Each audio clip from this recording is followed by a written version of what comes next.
This past New Year's marked the 4-year anniversary for my boyfriend and me. Usually, we keep things low-key, but this time we decided to make it special by planning a romantic getaway. At the time, both of us were living in Seattle and yearned for a cabin in a snowy small town for the weekend. After some searching, we found a charming cabin on Airbnb complete with a hot tub, and we were immediately sold. The cabin was predictably the last house on the road, tucked away down a secluded private road that terminated in a roundabout. The cabin sat atop a garage, and to reach the front door, you had to ascend some stairs at the back of the property. Upon arriving, we were greeted by a picturesque snowy scene. The cabin looked beautiful amidst the white surroundings. Inside, there was a helpful booklet providing information about the cabin. It mentioned that during the snowy season, their contracted snowplow service might show up to clear the driveway. We unpacked and realized that we had no cell phone service. Thankfully, the booklet informed us that there was a landline available if we needed assistance. Our first night was spent cozily by the fire, playing board games and sipping wine. It was just what we needed. Our plans for the next day included exploring the town and enjoying a nice dinner. After a day filled with activities, we briefly returned to the cabin to freshen up before our dinner reservation. Dinner was fantastic, and we couldn't wait to return to the cabin for a champagne hot tub session. However, while we were at dinner, the temperature dropped, and it began to snow for the first time that day, blanketing everything in a fresh layer of powder. As we approached the cabin's driveway after dinner, my boyfriend stopped the car, the headlights illuminating our path. He pointed out the new tire tracks on the driveway. I glanced at the driveway, hoping to dismiss the new tire tracks, but they were unmistakable. Suddenly, we remembered that the snowplowers could have been here. But it seemed strange. Why plow in the dark? Realizing that we had no cell phone service at the cabin, we decided to return to town to message our Airbnb hosts and ask if they or one of their friends had stopped by while we were out. In town, we waited for a reply from our hosts but received none. We could have called, but it was getting late, and we didn't want to be troublesome guests. We started thinking that we might have been overly paranoid, considering my penchant for true crime, spooky subreddits, and horror movies. My boyfriend drove us back to the cabin, this time proceeding up the driveway. Near the top of the hill portion of the driveway, I noticed something unsettling. My heart sank as I spotted footprints on the property. We reversed down the driveway, searching for more footprints. It appeared that someone had driven up the driveway, then reversed, parked, and exited the car, leaving footprints on the property. Since we had also driven on the same tracks, we couldn't determine where the footprints ended. The property was vast, with plenty of trees and underbrush, and those footprints could lead anywhere. As soon as we saw the footprints, we decided to call the police. We thought it was better to be safe than sorry. We drove down the road until we had cell phone service, called the police, and waited for their arrival. A police officer arrived, and we followed him onto the property. He carefully scanned the surroundings and concluded that there was no one present. We felt somewhat embarrassed and shaken, but thanked the officer as he left. Needless to say, neither of us wanted to soak in the hot tub in the dark woods after what had transpired. Instead, we locked all the doors and watched a movie without the champagne. Both of us were tired from the day's events and eventually fell asleep. At 3 a.m., we both awoke on the couch with the TV still on and all the lights in the cabin illuminating our surroundings. We laughed about how the night had veered off course. As my boyfriend went to brush his teeth, we heard a noise, a mechanical sound that lasted just a few seconds. It was the garage door.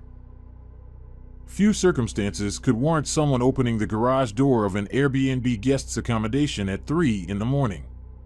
We had woken up with all the lights on, and the cabin had numerous windows. We knew that if someone was outside, they were aware of our presence and could see us. Panicking, I grabbed the landline and dialed 911. We crouched inside the Airbnb, praying for the police to arrive. We knew that whoever had made those tire tracks was still on the property, and this time, they were making noise. While talking to the operator, we heard a bang on our balcony as if something had been thrown up there. I was terrified when the operator informed me that the police were nearby. Suddenly, they were there.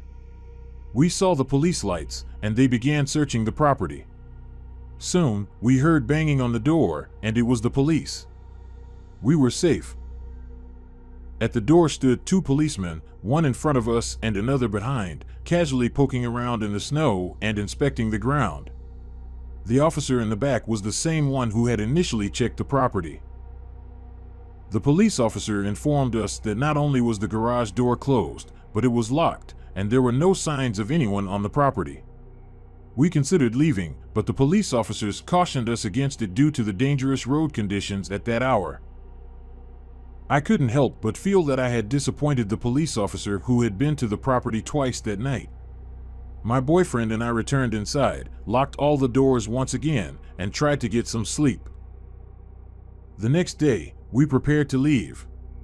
While we had survived the night, I couldn't shake the eerie feeling in the cabin anymore.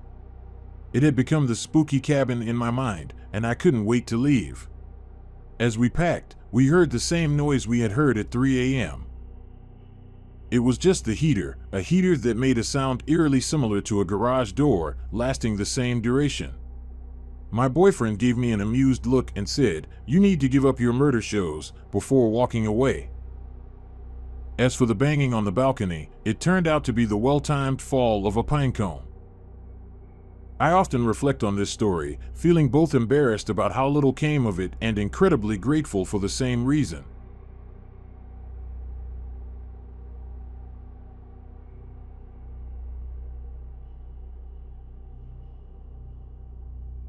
I was 11 years old when this incident occurred. Ariel, my older sister, was 14, and Belle, my younger sister, was 8. My dad worked as a freelance programmer during my younger years. While he earned good money from his jobs, he was burdened with substantial debt, over $500,000, and my mom wasn't particularly skilled at managing finances. Consequently, we rarely had extra money available for vacations. Our family vacations typically consisted of visits to relatives' homes.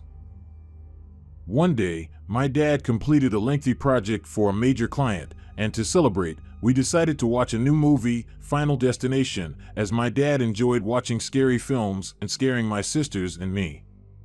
We were engrossed in the movie when the phone suddenly rang. My dad answered it and returned with my mom while we continued watching. My younger sister, Belle, used the opportunity to pause the film and hold Duchess, our dog, hostage due to her fear. About 10 minutes later, my parents returned and made an unexpected announcement. We were going to spend the weekend at a cabin. We were initially perplexed by this change in plans, but it turned out that the client my dad had assisted owned a cabin by a lake in the mountains and had offered us the opportunity to stay there for the weekend at a significantly reduced cost. It was a Thursday evening, so my mom hastily began packing in a frenzy to prepare for our trip. This meant that we didn't get to finish watching the movie that night. The next day, after school, we loaded up our family van and set off for the mountains. The drive took about 2.5 hours, so it was quite late by the time we arrived. We unloaded our belongings and began exploring the cabin. The cabin was a single-story ranch-style dwelling with a small nook that could be reached via a few steps, approximately head height. It was about 3 feet tall and likely intended for storage, but it became an ideal spot for the three of us to hang out and play games. There were dozens of board games in this nook, so we started playing once we had selected our rooms. My parents claimed the largest room. Ariel chose the smaller room with a twin bed, so Belle and I ended up in the last room, which had a queen-sized bed we would share. Our room had a window on the right side of the bed, lacking a curtain, and a lamp on the left side. This lamp served as the room's sole light source, and there was a locked closet opposite the bed that we couldn't access. I never did discover its contents. We went to bed around 11. Belle had a habit of kicking in her sleep, so I opted to sleep closer to the lamp in case she knocked it over. I remember lying down and must have fallen asleep instantly because the next thing I knew, Belle was clutching my arm and trying to burrow beneath me. She was saying something in a frightened voice, but I couldn't comprehend her words. As I sat up and turned to look at her, I saw something pale and human-shaped moving away from the window. My drowsy mind took several moments to process this, but when it did, I sprang out of bed and pulled Belle with me. We rushed to our parents, who dismissed our concerns as products of our imagination. My mom instructed us to return to bed and inform them if we witnessed anything else. Regrettably, and much to my current chagrin, we agreed and went back to our room. We swapped places, with Belle refusing to sleep by the window. I shared a story to help her fall asleep and quickly did the same. Morning came, and I didn't wake up until then. The following day, we ventured around the lake for about an hour before my dad decided we would spend the day in town. The town boasted numerous small shops, and my parents visited each one. We had lunch and dinner in town before heading back to the cabin. As we approached the cabin, Ariel made a joke, and everyone laughed. However, as my dad reached for the door, he motioned for everyone to be silent. He gently pushed the unlocked door open with a single finger. I thought it strange that the door wasn't latched, but didn't immediately grasp the significance. "Dad?" Ariel moved closer to Belle and me, but my dad gestured for her to remain quiet. He entered the cabin and disappeared inside for a minute or two while we waited on the porch. My mom called out his name, and he called back that we could come inside. We entered and found him in the living room, wearing a frown. He locked the door once we were inside and then spoke to my mom privately in their bedroom. Ariel, who had figured out what was happening, suggested we continue playing the board game we had enjoyed the previous night to keep Belle and me distracted. We played for a few hours until my dad informed us it was time for bed. It was only 9, which upset Ariel since she was allowed to stay up until 10:30 on school nights and even later on weekends. Belle and I returned to our room while Ariel and my parents continued their discussion. We climbed back into our respective spots, with Belle by the window and me by the lamp. I read to Belle for a while before we drifted off to sleep. I awoke to my dad rushing into our room. He scooped up Belle and took my hand, pulling me out of bed. He rushed me into the hallway, where I saw Ariel experiencing the same treatment from my mom. I became aware of a high-pitched whine coming from the living room, and our dog, Duchess, sat on alert near the back door, her fur bristling. My dad didn't put Belle down and never released my hand. He hurried us out of the house and into the van, then returned to retrieve Duchess. We left the cabin in a hurry, with my dad driving us all the way back home without uttering a word. It took Duchess about half an hour to calm down. My dad explained to Ariel what had occurred the following day, but Belle and I didn't learn the full story until years later. That night, my dad had been awakened by moaning sounds outside his window. When he investigated, he discovered that the front door was unlocked. He also noticed that items in the kitchen had been moved, and Duchess began growling at the ajar back door. My dad secured the door and got us out of the house. He returned the next day to retrieve our belongings and discovered several sets of footprints outside Belle's and my window.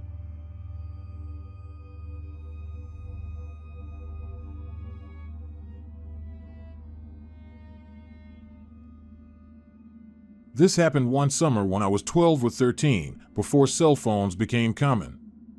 My mother rented a cabin for us, about 4 hours north of our home. My father couldn't attend due to work, which was fine with him.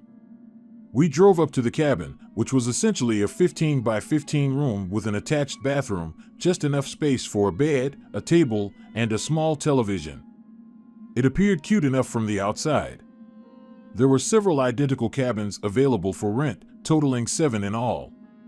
They formed a C-shape, with parking spots in front. At the front of this line of cabins was where the owner of the cabin stayed, the front desk area, if you will. When we first arrived, we were the only people there. No other cabins had been rented out, even though it was August, and this area, while somewhat remote, was a tourist destination. The gentleman who worked at the front desk and owned the cabins came out to greet us. I didn't pay too much attention as I was just 12 years old and excited about the outdoor adventures my mother and I were planning, climbing the dunes, eating ice cream, swimming, and having campfires, all the good stuff. I do remember him giving my mom the keys and saying, "The bathroom window is broken and does not close all the way nor lock." We found it strange since we were the only occupants. Why not give us a room with a bathroom window that locked? But we shrugged it off. After a day of adventure, we returned at dusk and went to bed. The next morning, a Saturday, we woke up and went to get in the truck, but it wouldn't start. It was strange because, at the time, it was a relatively new SUV. I don't recall what was wrong with it, but I do remember the owner of the cabins coming out and saying, "Your truck is broken. That's too bad. Let me call someone." My mom insisted that she could call someone herself and went into his office to use his phone to arrange for repairs. As we waited for someone to arrive, the owner came out and asked, "Did you guys have any problems with the power last night?" Mom and I shook our heads, puzzled. "Oh, well, sometimes in that cabin, the power will randomly go out. All you have to do is come out here and flip the breaker." He then proceeded to show my mother where the breaker was, which happened to be outside the cabin, behind it, on a pole. After getting the truck fixed and having another day of adventure, we returned to the cabin, ready to settle in for the night. As we sat in bed watching television, the power went out, not a flicker, just boom, it was gone. Mom grabbed a flashlight she had packed, and we went outside to turn the breaker back on. At this point, we were feeling incredibly uneasy, as anyone would be. We got back in bed, and about 10 minutes later, the power went out again. Mom jumped up and ran outside, only to see a man, whom I assumed was the owner because no one else was there, running away from the fuse box. We packed up and left as fast as we could. Fortunately, everything had been packed already since we were leaving the next day.